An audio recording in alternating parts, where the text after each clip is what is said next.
ተጨንቆ ቀኑ እየሄደበት ሞት ራሱ መስዋዕት ያደርግ ነበር ማለት ይቻላል።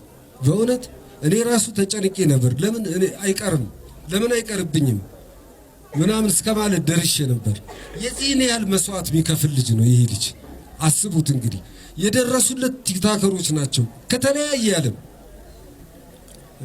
እንደሰማሁት ከሆነ ፖፑላር መተው ቀናስ ጨምረው ከዛ እነሱ ባላቸው የፔጅ ብዙ ነገር እየሰሩ ይሄን ስኬት አብቅተውታል። ልጁንም አድነውታል፣ አትርፈውታል ማለት ይችላል።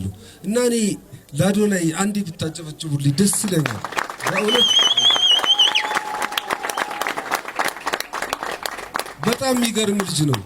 እንደ ልጅነቱ እድሜውን ነግሯቸዋል አይደል? እንደ ልጅነቱ አይደለም።